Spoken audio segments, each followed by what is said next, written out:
നച്ചു, അമ്മയെയും അച്ഛനെയും എങ്ങനെ പറഞ്ഞ് സമ്മതിപ്പിക്കും? ശ്രീ നച്ചുവിനെ ഉറക്കത്തിൽ നിന്നും പിടിച്ചെഴുന്നേൽപ്പിച്ച് ബാൽക്കണിയിൽ കൊണ്ടുവന്നിരുത്തിയതാണ്. നീ അച്ഛനെ എങ്ങനെയും പറഞ്ഞ് സമ്മതിപ്പിക്ക്, ബാക്കി കാര്യം ഞാൻ നോക്കിക്കൊള്ളാം. ഓക്കെ, ഞാൻ പോയി കിടക്കട്ടെ, എനിക്ക് നല്ല ഉറക്കം വരുന്നുണ്ട്. നച്ചു കോട്ടവായിട്ടുകൊണ്ട് പോവാൻ നിന്നതും ശ്രീ അവളെ പിടിച്ച് ഊഞ്ഞാലിലേക്ക് തന്നെ ഇരുത്തി. നീ എൻ്റെ ഉറക്കം കളഞ്ഞിട്ട് പോയി കിടക്കാണോ? ഇങ്ങനെ സെൽഫിഷ് ആവല്ലേ നച്ചു, എന്നെ പറ്റി ഒരു ചിന്തയുമില്ല. അവൻ്റെ വാക്ക് കേട്ടതും നച്ചു ആശ്ചര്യത്തോടെ അവനെ നോക്കിപ്പോയി. എനിക്കൊരു ചിന്തയും ഇല്ലാഞ്ഞിട്ടാണോ ഞാൻ ഈ ചെയ്തു തന്നതൊക്കെ? അവൾ സങ്കടം വരുന്നുണ്ട്. ലാവണ്യയുടെ സഹായം കൊണ്ടാ എൻ്റെ സ്വപ്നം നടക്കാൻ പോകുന്നത്, നീ കണ്ടോ? ശ്രീ ദേഷ്യത്തോടെ പറഞ്ഞു. എന്നാലേ ശ്രീയേട്ടൻ സ്വപ്നം കണ്ടിരിക്ക്, ഞാൻ പോയി കിടക്ക. അവൾ അതും പറഞ്ഞ് എഴുന്നേറ്റ് നടന്നു. ഞാൻ പോയാലേ പിന്നെ എൻ്റെ ജീവിതം മുഴുവൻ അവിടെയാണ്, അവൻ ബാക്കിൽ നിന്നും വിളിച്ചു പറഞ്ഞു. നച്ചു ഒന്ന് തിരിഞ്ഞു നിന്നു അവനെ നോക്കി, പിന്നെ ഒന്നും മിണ്ടാതെ റൂമിലേക്ക് പോയി. നച്ചുവിന് റൂമിലെത്തിയിട്ട് ഉറക്കം കിട്ടുന്നില്ല. അവൻ പറഞ്ഞതെല്ലാം അവളുടെ ചെവിയിൽ നിറഞ്ഞു നിൽക്കുന്നുണ്ട്. അവൾ ടെറസിലേക്ക് വന്നു ആകാശം നോക്കി നിന്നു. ഇത് കണ്ടുകൊണ്ടാണ് ജിത്തു അവളുടെ അടുത്തേക്ക് വന്നത്. നച്ചുട്ടി ഉറങ്ങിയില്ലേ? അവൻ അവളുടെ അടുത്ത് വന്ന് നിന്ന് ചോദിച്ചു. ഇല്ല, ഉറക്കം വരുന്നില്ല, അവൾ വിഷാദഭാവത്തോടെ പറഞ്ഞു. ഈ സമയം ജിത്തുവിൻ്റെ ഫോണിലേക്ക് കോൾ വന്നു. അവനെടുത്ത് ചെവിയിൽ വെച്ചു. മോനെ, എൻ്റെ ഒരു ബാഗ് കാണുന്നില്ല. ശ്രീജ ഫോണിലൂടെ കരയുകയാണ്.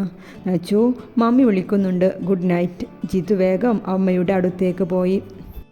നച്ചു രാവിലെ ലാവണ്യക്കുള്ള ചായയുമായി റൂമിലേക്ക് വന്നതാണ്. ഇവൾ ഇപ്പോഴും എഴുന്നേറ്റില്ലേ? നച്ചു അവളെ തട്ടി വിളിച്ചു. പെട്ടെന്ന് നച്ചു പുതപ്പ് വലിച്ചു മാറ്റി. അവൾക്ക് ശരിക്കും ഷോക്കായി പോയി. ബെഡിൽ നീളത്തിൽ തലയണ വെച്ചിട്ടുണ്ട്, അതിനെ പുതപ്പിച്ച് ലാവണ്യ തടി തപ്പിയിട്ടുണ്ട്. നച്ചു റൂമിലെല്ലാം നോക്കി. ലാവണ്യയുടെ ബാഗൊന്നും റൂമിൽ ഇല്ലായിരുന്നു.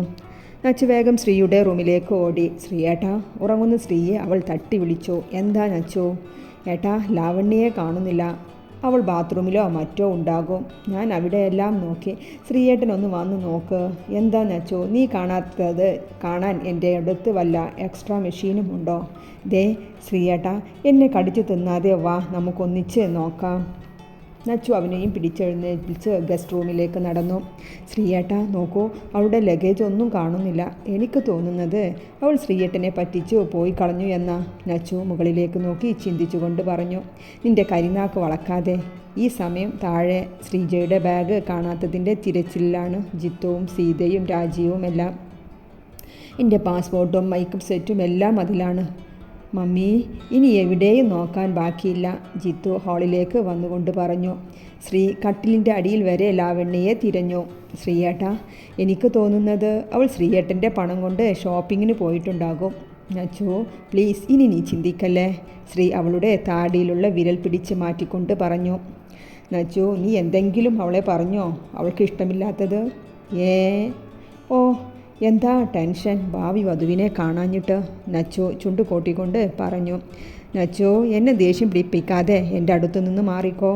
ഹലോ, എന്നെ ചാടിക്കടിക്കാതെ. അവളെ കാണാത്ത കാര്യം വീട്ടിൽ എങ്ങനെ പറയുമെന്ന് ചിന്തിക്ക്. നച്ചു, നീ എന്തെങ്കിലും ഒരു വഴി കണ്ടുപിടിക്ക് പ്ലീസ്. എനിക്കുറപ്പുണ്ട് ഏട്ടാ, അവൾ തന്നെയാ ശ്രീജ മാമിയുടെ ബാഗ് എടുത്തത്. അവൾ വന്നപ്പോഴേ എനിക്കൊരു കള്ളലക്ഷണം തോന്നിയിരുന്നു. ഓ, ഒരു CID വന്നിരിക്കുന്നു, എന്നിട്ടെന്തേ അപ്പോഴേ പറയാഞ്ഞേ? ശ്രീ നച്ചുവിനെ പുച്ഛിച്ചുകൊണ്ട് പറഞ്ഞു. ദേ, ഇത് നാവിലുള്ളത് കേൾക്കാൻ നിൽക്കണ്ട, ഒരു കാനഡക്കാരൻ വന്നിരിക്കുന്നു. എടീ, ശ്രീ അവളെ അടിക്കാനായി ഓങ്ങി വന്നതും നച്ചു അവിടെ നിന്നും മാറിക്കളഞ്ഞു. എൻ്റെ ഈശ്വര, ആ ബാഗ് ഭൂമിക്കടിയിലേക്ക് പോയോ എന്തോ. സീത പിറുപിറുത്ത് കൊണ്ട് ഗസ്റ്റ് റൂമിലേക്ക് തുറന്നു. ശ്രീയും നച്ചുവും നല്ല കുട്ടികളായി സ്റ്റഡിയായി നിന്നു. സീത അവരെ കണ്ടതും ഒന്ന് കൂർപ്പിച്ചു നോക്കി. എന്താ നിങ്ങൾക്ക് രണ്ടാൾക്കും ഒരു ചർച്ച?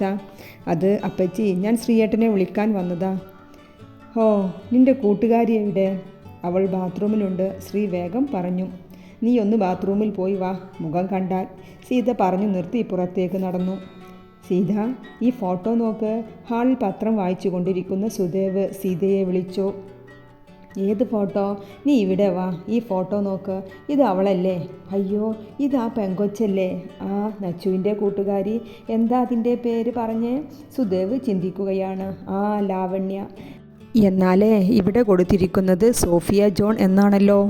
ദേവേട്ടാ, ഈ കുട്ടി എങ്ങനെ ഇവിടെ എത്തി? ഈ സമയമാണ് നച്ചു അവിടേക്ക് വന്നത്. നച്ചു, നീ എൻ്റെ കൂടെ വാ. സീത അവളെ വിളിച്ചുകൊണ്ട് മുറിയിലേക്ക് നടന്നു. സത്യമായി പറയും നച്ചു, ആ കുട്ടി എന്തിനാ ഇവിടെ വന്നേ? സത്യം അപ്പച്ചി, അവൾ എൻ്റെ ഫ്രണ്ടാണ്. നച്ചു, നുണ എന്നോട് പറയല്ലേ. അത് അപ്പച്ചി എൻ്റെ ഇൻസ്റ്റഗ്രാം ഫ്രണ്ടാണ്. ഓ, ഇൻസ്റ്റഗ്രാം ഫ്രണ്ടിനെയാണോ നേരെ വീട്ടിലേക്ക് വിളിച്ച് കയറ്റിയിരുന്നത്? നച്ചു ഒന്ന് പരുങ്ങി. എന്ത് പറയണം എന്നറിയാതെ.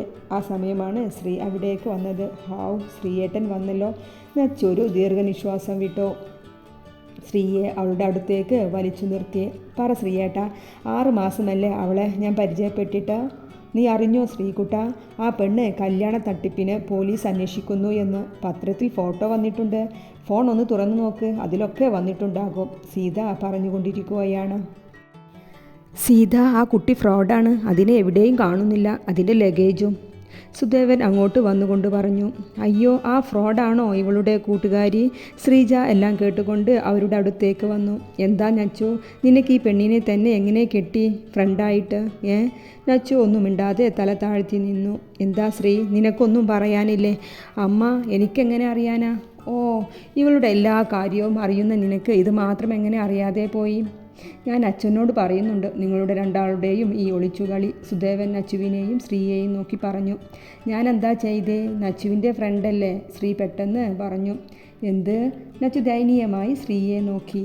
എവിടുന്ന് കിട്ടി പെണ്ണെ ഇങ്ങനെയൊരു ഫ്രോഡിനെ? ശ്രീജ ചീറിക്കൊണ്ട് പറയുകയാണ്. മമ്മി ഒന്ന് നിർത്തൂ, തെറ്റെല്ലാവർക്കും പറ്റില്ലേ? ജിത്തു അങ്ങോട്ട് വന്നുകൊണ്ട് പറഞ്ഞു. നിനക്ക് പറഞ്ഞാൽ മതി. എൻ്റെ പാസ്പോർട്ടും എത്ര വിലയുള്ള ഫോണാ അറിയോ അതിലുണ്ടായിരുന്നത്? ശ്രീജ ദേഷ്യം കൊണ്ട് തുള്ളുകയാണ്. വാ രാജീവ്, പോലീസിൽ പരാതി കൊടുക്കാം. സുദേവ് രാജീവിനെയും കൂട്ടി പോലീസ് സ്റ്റേഷനിലേക്ക് പോയി. നച്ചു ശ്രീയെ ഒന്ന് നോക്കി. സോറി. ശ്രീ ചുണ്ടനക്കി കാണിച്ചു. നച്ചു മുഖം തിരിച്ച് റൂമിലേക്ക് പോയി.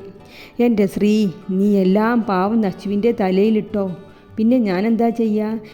ഇതിൻ്റെ പിന്നിൽ ഞാനാണെന്നറിഞ്ഞാൽ മുത്തശ്ശൻ എന്നെ വീട്ടിൽ നിന്ന് പുറത്താക്കും.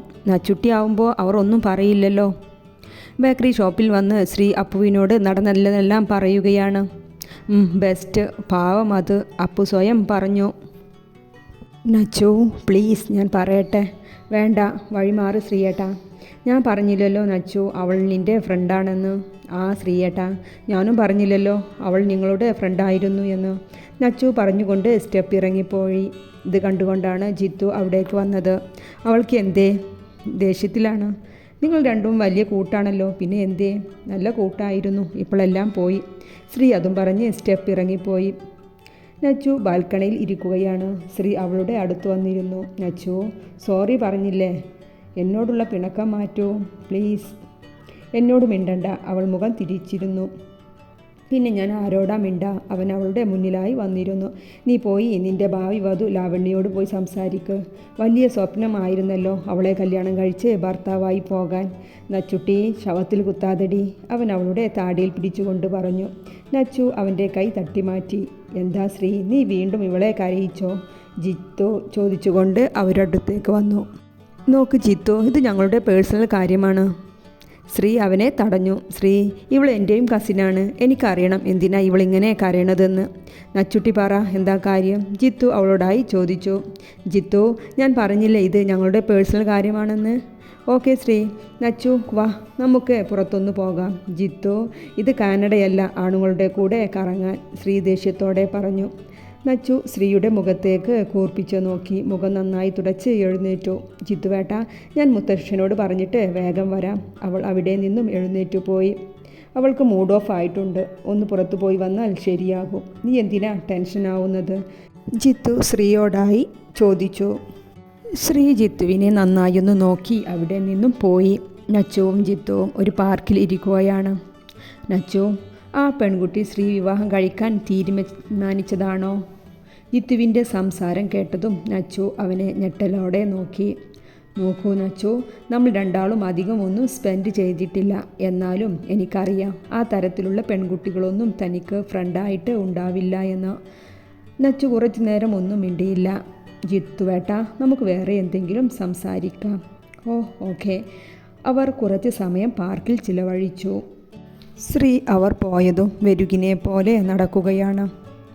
നച്ചു രാത്രി അടുക്കളയിൽ മുത്തശ്ശനുള്ള സൂപ്പുണ്ടാക്കുകയാണ്. നച്ചുട്ടി, അപ്പച്ചിയോട് പിണക്കാണോ? ഞാൻ എന്തിനാ എൻ്റെ അപ്പച്ചിയോട് പിണങ്ങുന്നേ? അവൾ അവരെ കെട്ടിപ്പിടിച്ചുകൊണ്ട് ചോദിച്ചു. ആ പെണ്ണ് ഇത്ര കുരുത്തം കെട്ടതാണെന്ന് എൻ്റെ കുഞ്ഞിന് എങ്ങനെ അറിയാം അല്ലേ? അവർ നച്ചുവിൻ്റെ തലയിൽ തലോടിക്കൊണ്ട് പറഞ്ഞു. അപ്പച്ചി, ശ്രീജമാമിയുടെ ബാഗ് കിട്ടിയാൽ മതിയായിരുന്നു. ഞാൻ കാരണം എല്ലാവർക്കും ബുദ്ധിമുട്ടായി. അതൊന്നുമില്ല എൻ്റെ നച്ചു. ശ്രീജയുടെ പാസ്പോർട്ട് ഒന്ന് കിട്ടിയാൽ മതിയായിരുന്നു. ബാക്കിയുള്ളതൊക്കെ വെറുതെയാ. ഈ സമയം ശ്രീ അങ്ങോട്ടേക്ക് വന്നു. എനിക്കും സൂപ്പ് താ നച്ചു. ഇല്ല, ഞാൻ മുത്തശ്ശന് മാത്രമേ ഉണ്ടാക്കിയിട്ടുള്ളൂ. അവൾ മുഖം കയറ്റിപ്പിടിച്ച് അതും പറഞ്ഞ് മുത്തശ്ശൻ്റെ അടുത്തേക്ക് നടന്നു. ഇതിപ്പോൾ എന്താ, നിങ്ങൾ രണ്ടാളും പിണങ്ങിയോ? ശ്രീത ആശ്ചര്യത്തോടെ ശ്രീയെ നോക്കി ചോദിച്ചു. ആ, അവൾ എന്നോട് ദേഷ്യത്തിലാ. ശ്രീ അതും പറഞ്ഞ് അകത്തേക്ക് പോയി. ശ്രീ നച്ചുവിൻ്റെ പിന്നാലെ ചെന്ന് അവളുടെ കൈ പിടിച്ചു നിർത്തി. നച്ചു, ഇത് വളരെ കഷ്ടമുണ്ട് കേട്ടോ. ഇന്ന് രാവിലെ മുതൽ ഈ ഒരു ചെറിയ കാര്യത്തിന് നീ എന്നോട് പിണങ്ങി നടക്കുന്നു. ഓ, ഇത്ര ചെറിയ കാര്യമാണെങ്കിൽ എല്ലാവരോടും പോയി പറയുക ലാവണ്യയെ നീ കൊണ്ടുവന്നതാണെന്ന്. അവളുടെ ഭർത്താവായി കാനഡയിൽ പോവാൻ വേണ്ടിയാണെന്ന് പറഞ്ഞു കഴിഞ്ഞ് രണ്ടാളും നോക്കിയത് മുന്നിൽ നിൽക്കുന്ന സീതയെയാണ്.